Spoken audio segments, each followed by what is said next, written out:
Welcome to Washington Watch with Congressman Walter Jones. Each month, we take a look at the events happening in Washington, D.C. and how they affect our lives here in eastern North Carolina.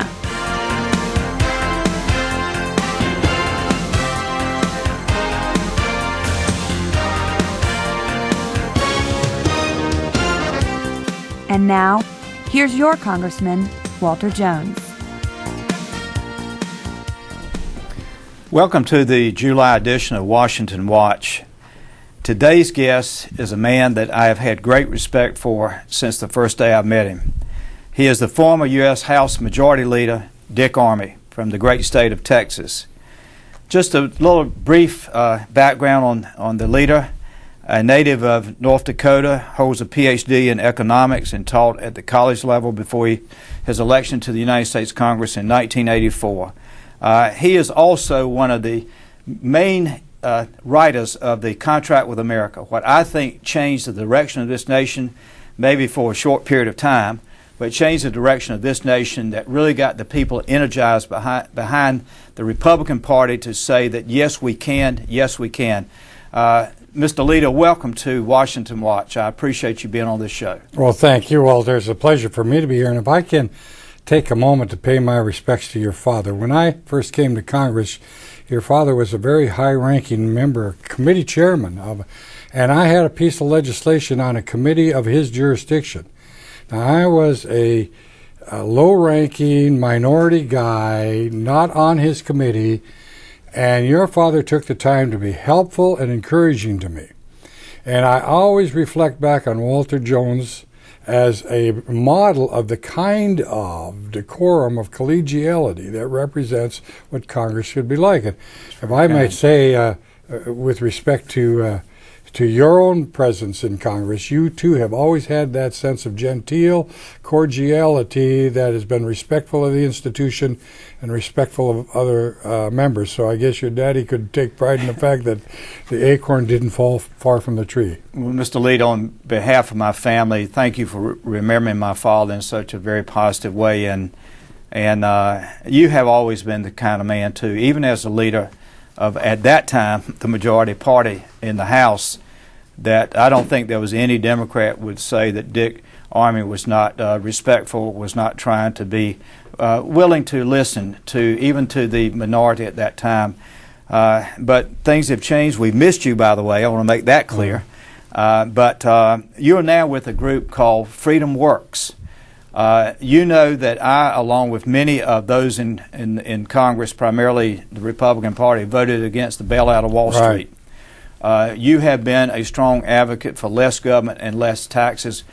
Let's tell those who are watching this show, if you don't mind, about Freedom Works and really what kind of organization is this and what's the purpose? Well, I appreciate your asking, because Freedom Works is a national organization.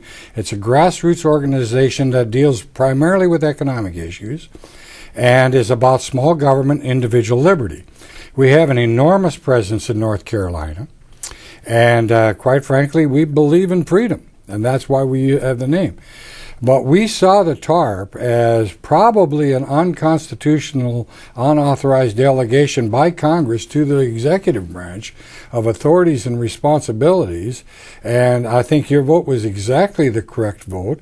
Congress should more jealously guard its responsibilities and exercise them with respect to the taxpayer's dollar, plus the fact that it's an enormous expansion of the size and scope of government that can probably end up doing, in the long run, nothing but harm. And I really appreciate those of you members of Congress that first had the understanding to see through this panic, and then secondly, the courage to stand up in the face of what is, frankly, was a legislative panic. Well, Mr. Leader, I was not pleased when Secretary Paulson and Bernanke came before the Financial Services Committee. At that time, President Bush was still in office. And it just always alarmed me that these men that are supposedly highly intelligent and well thought of would come in 1 week's time and say, the economy's falling apart. We didn't know this was going to happen, so you got to do this. I thought that was very dishonest, quite frankly. Well, it's quite unprofessional. I remember when I took the position of majority leader. Quite frankly, it's pretty much a pedestrian position in this town. Most people in America don't even know you have a majority leader. But even so, one of my top advisors, Eddie Gillespie, came to me and said, you need to be careful what you say, because what you say can move markets. I took that advice at heart. Now, if you can imagine the Secretary of the Treasury and the Chairman of the Federal Reserve on the same weekend standing up in America and saying, oh my gracious, everything's going to the dogs, we're going to fall apart, the economy's crashing. What could have been more to have caused that event, those events of collapse to take place, than that panic on the part of those highly placed officials? And I thought it was wrong on their part, unprofessional on their part, and probably more than anything else precipitated the rapid accelerated downturn in the performance of the economy in October. Well, Mr. Lead, I also want to, I've been speaking out back in my district. Well, I really have for the last 2 or 3 years, to be honest with you. My concern about the debt of this nation, I mean, when we owe the Chinese in excess of $800 billion, when we know that the Chinese students in Beijing a couple of weeks ago, when Secretary Geithner came to talk to the Chinese students and was talking about how America was going to get itself straight and move in the right direction, they laughed at him. I mean, this is not the America that you love and respect, nor is it the America I love and respect. What can we do in this nation to turn this thing around before it's too late? Well, I think one of the problems is we've lost track of who we are and where we came from. I don't think people remember the genius and the courage of the founding fathers and the Constitution of the United States, something that Churchill said was the greatest entrepreneurial moment in the history of all of politics and all the world, the creation of a government of liberty and personal responsibility. And, I look at the size of the deficit and it's alarming me, but what it reflects is the size of the government. And what I try to get people to understand is the economy supports the government. It isn't the other way around. And this government is so big and so massive and so clumsy and overblown that it is a burden on the private sector of the economy. And to make this larger only makes it a greater burden for the private sector to carry the load. And quite frankly, for the first time in my life, and I've been studying economics all my adult life, I am frightened about the consequences of the size of this government to our ability to maintain a prosperous, free America. Mr. Leda, if the new president, Mr. Obama, would call you and say, Dick Armey, former majority leader of the House, what would you give me as your first recommendation? Now, again, you're getting the call from the new president. What would you say to him today? I mean, what should he do? The thing that I look for in the government these days is what I call responsible self-restraint. Who restrains the government from its excesses? Right. Well, if the government doesn't restrain itself, this president has taken George Bush's initial, what I think, misguided effort to bail out to a new step called hostile takeover. This president wants the government to run health care, wants the government to run the financial sector of the economy, wants the government to run the automobile sector, wants the government to set all wages and salaries. He needs to understand, it's what I call the Dirty Harry principle. A man's got to know his limitations. He should understand the limitations of government. Now, government is not bad. The government has certain things that it must do, and it must do well, like protect property rights and contracts. The first worst assailant against contract law in America today is the United States federal government. It is aberrant in its first duties while trying to perform things it can't possibly do. I understand the point. I guess, again, Freedom Works, your organization is going around this country trying to energize the American people and the people to understand that what I've been saying, Mr. Leda, right or wrong, is that I think we're in the 11th hour of a 12-hour clock. I am of the firm belief, and maybe you feel this way, I'm not saying you do, but I'm a modified Pat Buchanan type person. I don't think we can take care of the world anymore. I don't think we should try to. I think we should make our effort to fix America within America. Let's refix America. Let's rebuild our streets. Right. Let's rebuild our sewer systems. Let's rebuild our education. I don't know, some people say, well, Walter, you don't live in the real world. But right now, I don't think what I see here in this country, based on some of your comments, is what I want to believe America is anymore. No, and I agree with you on that. In the past, and we have such a proud nation, and we have so much reason to be proud. I've always said, America loved liberty so much that it risked its peace to defend the liberty of others. Right. And America should always be prepared to do its duty to peace and freedom and safety and security in the globe. And we will. But again, responsible self-restraint. Don't overextend yourself into attending to things that are not your business and not your concern.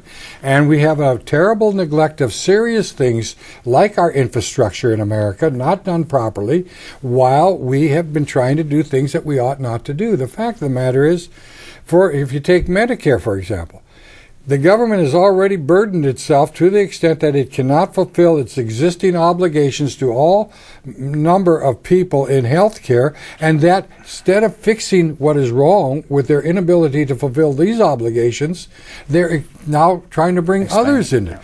So it's a matter of restraining the government to its necessary and effective performance in doing the limited things it must do and do well. And then America, the strength of this great country is its people, not its government. That's right. And when the government is a servant of the people, we prosper. When the government makes the people subservient to itself, it's the road to disaster. My line is, the road to serfdom is paved with great pretensions. And that's what we're seeing going on today. Well, it is one of those times that I believe, as you have just articulated, that we've been blessed by God in so many ways, that we are a blessed nation, but we've got to use, as you use that word several times, restraint. Mm-hmm. We have got to be able to say to the American people, I was hoping that Mr. Obama, when he became the president, that he would say to the American people, you know, these problems, as you mentioned, Medicare, Social Security, and go on, are so complex that I'm going to take the first 2 or 3 months, I'm going to bring in certain people from certain different parts of the country who are experts in this and this and that, and then I'm going to try to come back to you, the American people, the 1st of April with some ideas and plans for this country. But the way that, and I won't be too critical, he is our president, I wish him well, but I wish he had just maybe taken a little bit of time and try to analyze some of these deep-seated problems that we're trying to work through now. Because, Mr. Lita, you're right, we can't buy our way into prosperity. It never has happened. It never will happen. No, but I think with this president, it's even worse than that. He is more interested in income redistribution than he is prosperity. Right. And he's got a whimsical notion of how things ought to turn out. Without any understanding. I mean, the economics is a very deep and complex discipline of understanding, and I'm afraid we have a president right now who may be the greatest economic illiterate of any president of modern time. Not that he's not capable of understanding, but I don't believe he cares to understand it. He's so wrapped up in his whimsical notions of fair income redistribution that he doesn't want any understanding of how the world really works to interfere with what he would like to see the way it would turn out. Well, obviously you being the PhD you are on economics, and I wish that I was more informed than I am, but I do share your concern that if you are not realistic with the problems we're faced with today, there will be no solutions. You're right. Mr. Lita, let me ask you about the issue of health care. We've got a few minutes left. My hope is that we will not try to pass a massive health care bill. We do have problems. I think if those problems are separated and take one problem at a time, over the next year, 2, 3, 4 years, maybe we can come forward with some type of plan that can help those who are unassured. But a massive plan, to me, is just going to be a failed plan. Well, again, you have to question, what is it really they're trying to accomplish here? Because you could begin with, fix only that which is broken.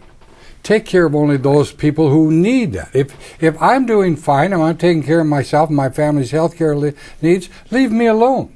Right. And let me continue taking care of myself. Bless me and my family and yours if we can take care of ourselves and one another. I was talking to a fellow the other day, and it was a horrible lamentation on his part. Broke my heart. He said he and his brothers watched his mother in her illness before her death, and they were not even free within the requirements of the federal laws to get the additional health care they could afford and wanted to have for their mother. They were disallowed from doing it. Now, when the government disallows families from doing more and better for their own people that they love than what the government has provided for them, that is wrong. It's simply wrong. And this is our problem with the government. They tend to have programs that take in people who are capable of taking care of themselves and should be left alone. Now, that's the problem with the plan that I think I see developing today. They're going to have us in that plan under the jurisdiction of the government, whether we need it or not. Now, when you take care of people that don't need it, you're taking the resources away from those that could probably be effectively spent on those who truly needed your help. That's right. Why? I mean, it's like, why would you butter one half of a slice of toast twice as much as is necessary and let the other half be neglected? It doesn't make sense. Well, that's an analogy I haven't thought of, but I think that's pretty good to tell you the truth. A couple of other points in the short time that we have left. Do you see any way in the short term that the direction this country is going, that there can be a reversal? Or do you think that we're just going to have to continue to kind of go toward a crash, and then in the next presidential election, hopefully someone will step forward in either party or maybe a third party that maybe can really address where we are? Or do you think at that time it might really be too late? I worry about that a lot. You know, Ronald Reagan even lamented the hardest thing in the world to kill is a bad government program.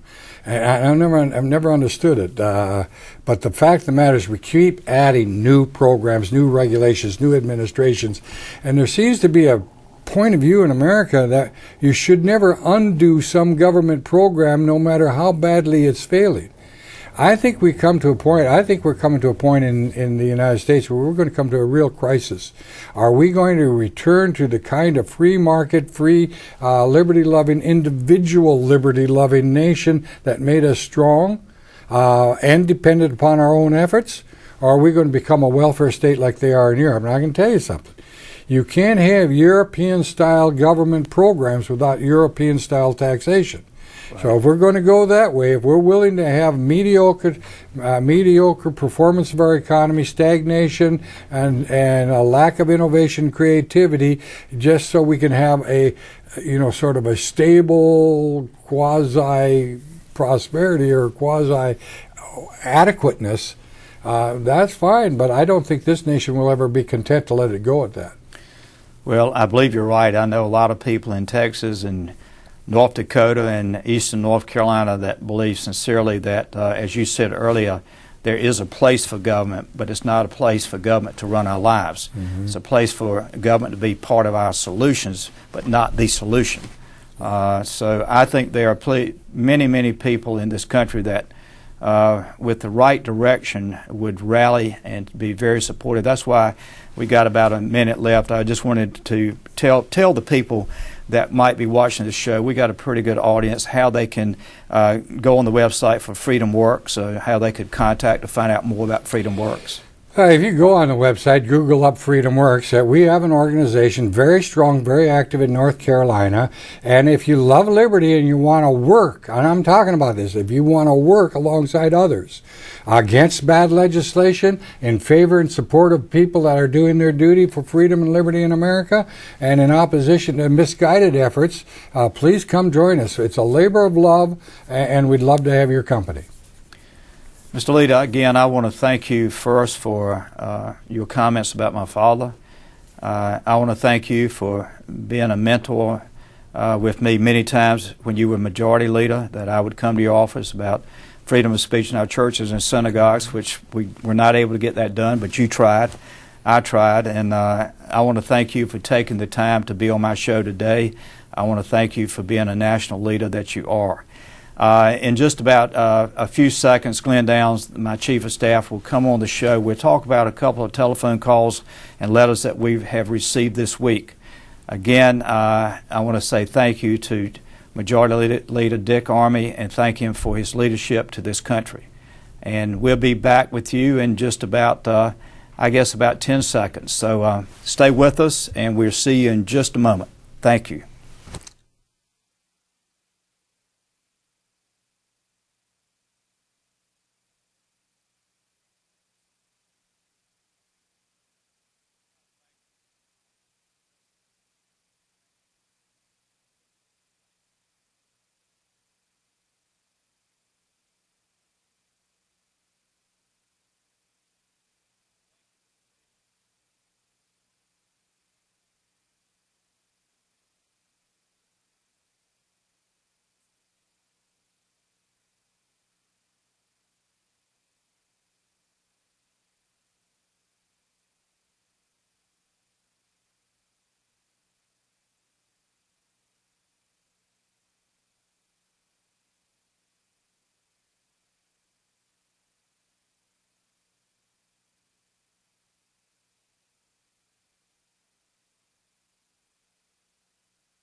Welcome to the second part of our show, and I want to thank again Dick Armey for being on the show. I hope you found that of interest. And now Glenn Downs and I will talk about some of the issues facing our district and our nation as well. Thank you very much, Congressman, for having me back again. And as I always like to say, the people of the 3rd District of North Carolina, Eastern North Carolinians, are not shy about letting their congressman know what it is they think. And one of the issues that it was on the news as we're taping here is the TARP program, this troubled asset, the bailout program that you and Mr. Armey just spoke of, and some banks were paying back money into the TARP fund, and there are some forces here in Washington that want to, instead of using that money to pay down the debt, want to go bail somebody else out. And people want to know where their congressman stands on that, so why don't you share your thoughts on that? Well, Glenn, I have been very concerned, as we expressed in the previous segment, but the fact is that this money is borrowed money. We're not even paying back the country we owe the money to, and certainly we ought to be paying down the debt so we would be in a better position to pay back these obligations to foreign countries. I don't know, it's, as Mr. Armey said many times, I don't know, right now I just hope that this Congress and this leadership in Congress will come back to some common sense, what I call Eastern North Carolina common sense, and you and I have said that before. Well, one of the, as a follow-up to that, in addition to the debt, the money that's being borrowed from foreign nations, in order to fund these massive deficits the federal government's now running, it's looking more and more like the Federal Reserve is just printing up money. People are concerned about the potential consequences of that, and where do you think that might lead if that continues? Well, thank you for bringing that issue up. Last week on the floor of the House, Congressman Frank Wolf, a friend from Northern Virginia, showed me a dollar bill, one bill, that had 10,000 on it. It was a bill from the country of Zimbabwe. And Frank said that if you were going to spend, if you could spend the 10,000 here in America, it would buy you about $2.50 worth of gas. It had very little value at all, was the point. I think we're in a position, I said to Mr. Armey, that I personally think we're in a 11th hour of a 12-hour clock. And I want the people that watch this show that feel the way you and I and Mr. Armey feel to let the members of Congress, their senators, know how they feel about all this spending, because we don't have a handle on the spending. You and I have talked about it before. If you've got a debt, there's nothing wrong with having a debt as long as you can pay on the debt, pay the principal on the debt. That's part of life. That's part of living. But when a country gets so extended around the world with all that's going on, we need to come back to some reality checks before it's too late. Well, one last issue on this debt and foreign obligations and how things don't seem to make a lot of sense to people. There was a bill recently voted on in Congress that you voted against that would have funded, amongst other things, supplemental spending for the various war efforts around the world. But also, as part of that, got rolled into that, was a little over $100 billion going to the International Monetary Fund. And people, some of the calls didn't quite understand, why is it would we borrow money from overseas in order to turn around and send it overseas, and what can you share what the logic is around here that drives people to do this? Glenn, I think part of the problem is that we haven't totally collapsed yet, and I would hate to see that happen. I want to make that clear. But the point about the IMF is exactly my frustration. How in the world can we say to the IMF that we're going to give you $1 billion in credit, and we don't have $1 billion to send to anybody? So is that another example of borrowing money so we can give credit to someone else that we can't even afford to pay? I mean, I'm opposed to the IMF anyway, to be honest with you, but this allocation of money was just absolutely ridiculous to me. Well, on something that does affect Eastern North Carolina very directly are some of these defense-related issues, and you're obviously a senior member of the House Armed Services Committee, and the Defense Appropriation, or rather the Defense Authorization Bill, which is the big bill that authorizes the defense programs of the country, just got voted on in the House Armed Services Committee. There are several provisions in there of interest to Eastern North Carolina in particular, and to the people in the northeastern part of North Carolina. The Navy has been eyeballing northeastern North Carolina as a site for an outlying landing field so that planes from Virginia Navy base could then come and land in North Carolina. And you opposed that, and how did that go, and why did you oppose that? Well, we were fortunate to get an amendment that would actually take Camden County and Gates County out of the consideration. And I want to give G.K. Butterfield, he's not on the committee, but he did some work behind the scenes with some from his party to support us in the armed services. And so we got an amendment in that will be in the big bill, be on the House floor this week, that will say that Gates and Camden County cannot be considered as an outlying field. The people in those two counties do not want it. Mr. Butterfield and myself, we listen to the people we represent, and we don't think we should be the dumping grounds for Virginia, quite frankly. Virginia has 3 sites. Those sites should be considered. They should locate the outlying field at one of those 3 sites. This is an Oceana. It's got a problem with encroachment, and that adds to this whole problem. And the state of North Carolina, through legislation, has said we do not want Camden or Gates County to be considered. So just a quick follow-up. So the issue there is that Virginia, under those circumstances, would get the job, without this bill, might get the jobs, but North Carolina would get the noise. Is that a fair way of putting it? I think that's very well said, and I can't add much to that. Glenn, thank you for being on the show, and I want to thank Dick Armey again for being on the show. And as I always say, God, please bless our men and women in uniform and their families, and God, please continue to bless America. We need God's blessings. Thank you for watching. Thank you for taking the time to join us for Washington Watch.